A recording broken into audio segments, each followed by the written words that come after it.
Let's see the next one. A question paper must have a question on one of the 8 poets. So there are 8 poets given, and the question paper should have one of the questions on these 8 poets.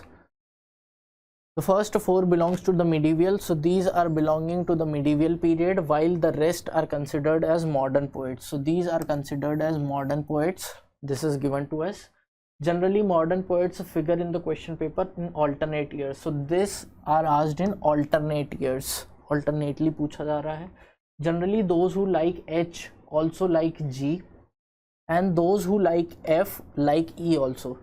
So E और F और G और H एक साथ होना चाहिए, एक साथ होना चाहिए नहीं, normally those who like E also like F and those who like G also like H. ये दिया हुआ है.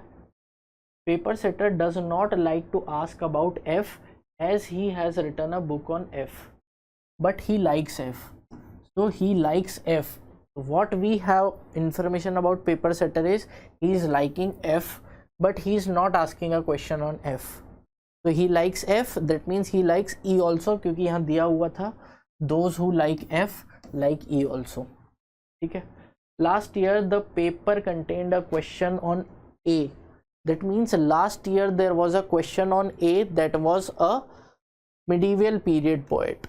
So if it was a medieval period poet, generally modern poets figure in the question paper in alternate years. That means this is the time when a modern poet will be asked.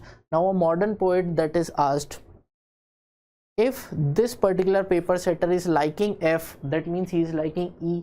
So there are chances that he will give a question on E. He will not give a question on F because he has already written a book on F. ये दिया हुआ है यहाँ पर. So chances are that you will get a question, the poet that will be there in the question paper will be on E.